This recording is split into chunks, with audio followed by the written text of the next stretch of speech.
खुलुमबाय गिबियावनो सोरजिरा क्रिएटिभिटी इउट्यूब चेनेलाव बयखौबो बरायनाय जालायबाय। दायो मोनसे आपडेट बड'फानि उपेन्द्रनाथ ब्रह्मखौनो रनजित देखा मुंनि सासे सुबुङा मैया बड'फा उपेन्द्रनाथ ब्रह्मनि 30बाथि रुंसारि सानजों लोब्बा लाखिनानै गोदान दिल्लीयाव भारतनि नखर मन्त्रि अमित शाह बिथाङा बड'फा उपेन्द्रनाथ ब्रह्मनि मुङै मोनसे लामा बेखेवनाय जादों। लोगोसे बड'फा उपेन्द्रनाथ ब्रह्मनि मुसुखाखौबो गोदान दिल्लीयाव बेखेवनाय जादों। बेखौ नोजोर बोनानैनो माखासे मानसिफोरनि पस्टआव रनजित देखा मुंनि सासे सुबुङा बड'फा उपेन्द्रनाथ ब्रह्मखौ सासे उग्रपन्थी गोबां बमा बारुदफोरजों आसामाव थानाय गोबां सुबुंफोरखौ गलि गावनानै बमा होनानै बुथारदों होननानै बुंनाय जादों। दा बेफोरबायदि सुबुंखौ माबायदि इसेबां सनमान होदों होननानै बिथाङा गाज्रि माखासे रावफोरनि गेजेरजों समाजारि बिजोङाव फोसावनानै होदों। बेखौ लानानैनो बर'फोरनि गेजेराव गोबांथार दान्थे बिदान्थेफ्रा जादोंमोन। लोगोसेनो बेखौ लानानैनो गुबुन सुबुंफ्रा गुबुन बायदि रावजों रनजित देखा मुंनि सुबुंखौ सोंखारि होननायखौ नुनो मोननाय जादों। दा बेबायदियैनो मिथिनो मोननाय बायदिब्ला दिनैहाय अल आसाम ट्राइबेल स्टुडेन्टस इउनियन बिथांमोननिफ्राय क'क्राझार पुलिस थानायाव मोनसे रनजित देखा मुंनि सुबुंनि हेंथायै एफआइआर होनाय जाबाय होननानै बुंथिदों। लोगोसे थारैनो सासे एसेबां गिदिर सनमान होनाय मानसिखौ माबोरैहाय सन्त्रासबादि बा उग्रपन्थी बुंनो हायो आरो बड'फा उपेन्द्रनाथ ब्रह्मआ मारैहाय एसेबां मानसि बुथारखो, माब्लानिफ्राय बमा लाखो, माब्लानिफ्राय बमा गावनानै मानसिफोरखौ बुथारखो, बेबायदि साननो गोनां दङ।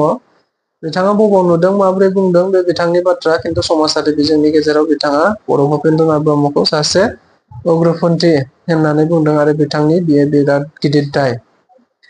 दा बेखौ नोजोर बोनानैनो अल आसाम ट्राइबेल स्टुडेन्टस इउनियना एफआइआर होनाय जाबाय आरो एफआइआर नि गेजेरजों थाबैनो आसामनि गिबि मन्थ्रि डक्टर हिमन्त बिश्व शर्मा, आसामनि पुलिसनि डिजिपि आरो गुबुन गोजौ थाखोनि बिबानगिरिफोरखौ थारैनो रनजित देखा मुंनि सुबुंखौ थाबैनो हमनानै बिथांखौ नांगौ बायदि साजा होनो थाखाय खावलायनाय जाबाय।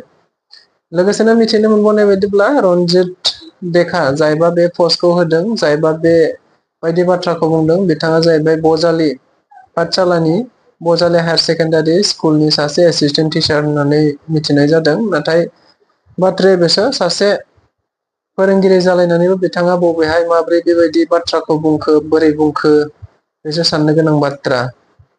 थारैनो बिथाङा बर'नि हेंथायै जे बर'नि सासे एन्टि बर' बिथाङा गावनि आखुखौ बेयाव फोरमायनानै लाबाय। बेनिखायनो बिथांनि सायाव गोजौ नायबिजिरनो थाखाय एफआइआर होनाय जाबाय आरो बेनि गेजेरजों मा जालाङो जोङो उनाव नायबा मिथिगोन। जाय समाव आसाम सरकारा दायो बड'फा उपेन्द्रनाथ ब्रह्मनि जोनोम सानखौबो आसामाव फरायसा सान हिसाबै फालिबाय। गोदान दिल्ली बायदियाव बा हादरनि राजथावनि बायदियाव हादरनिनो नखर मन्त्रि अमित शाह बिथाङानो जे लामानि मुंखौबो दोनलायलायबाय, ओरैहाय बड'फा उपेन्द्रनाथ ब्रह्मनि मुसुखाबो गायसनलायबाय गोदान दिल्लीयाव। दा बेबायदि सुबुंखौ माबोरैहाय बोरैहाय सासे बर'नि बिफा बिमुं मोनलायनायखौ माबोरै बेबायदि बाथ्रा बुंनो हाखो? बिथांखौ हमनानै जुदि गासिबो बाथ्राफोरखौ नायबिजिरोब्ला हयथ' गासिबो बाथ्राफोरखौ मिथिगोन। स' बिथांनि हेंथायै एगेन्स्ट होनाय जाबाय, एफआइआर होनाय जाबाय। बे एफआइआर खौ सोर होदों, माबोरै होदों, बिथांमोनहा गावसोरनो बुंथिनानै होदों। स' एफआइआर होखांनानै बिथांमोना खौरां बिजोंफोरनि गेजेराव मा बुंथिनानै होदों, भिडिअ क्लिप्स दङ, भिडिअ क्लिप्सखौ नायबा आरोबाव रोखासिन जागोन। नमस्कार, खुलुमबाय। दिनैहाय क'क्राझार पुलिस थानायाव अल आसाम ट्राइबेल स्टुडेन्ट इउनियननि जानानै जोंनि बड'फा उपेन्द्रनाथ ब्रह्मखौ रनजित देखा मुंनि सासे कालप्रिटआ बजालि हाई सेकेन्डारि स्कुलनि पाठसालानि मास्टार, बिथाङा जोंनि इउएन ब्रह्म, जोंनि बड'फाखौ सन्त्रासबादि होननानै बुंदों। जेराव जोंनि इउएन ब्रह्म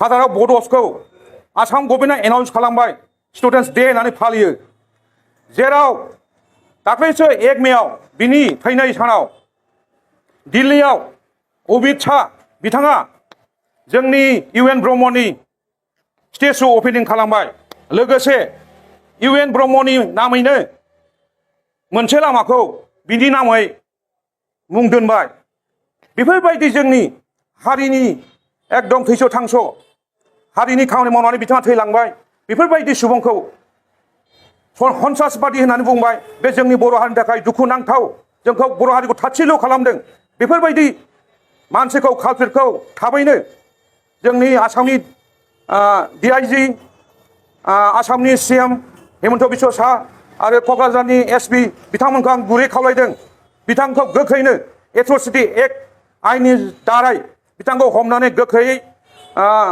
सास्ति होनांगौ जेलाव सोनांगौ जुदि बिथांखौ हमनानै सास्ति होनो हाया बिथांमोना जोंनि आं साननानै लागोन हेमन्त बिश्व सार CM आरो जोंनि DIG होन आसामनि पुलिस बिभागखौ जोङो एन्ट्रि ट्राइबेल एबा एन्ट्रि बड' होननानै साननानै लागोन बेनोसै गोजोन्थों नमस्कार खुलुमबाय दिनैहाय क'क्राझार पुलिस थानायाव अल आसाम ट्राइबेल स्टुडेन्ट इउनियननि जानानै जोंनि बड'फा उपेन्द्रनाथ ब्रह्मखौ रन्जित देखा मुंनि सासे कालप्रिटआ बजारि हाई सेकेन्डारि स्कुलनि पाठशालानि मास्टार बिथाङा जोंनि इउएन ब्रह्म जोंनि बड'फाखौ सन्त्रासबादि होननानै बुंदों जेराव जोंनि इउएन ब्रह्म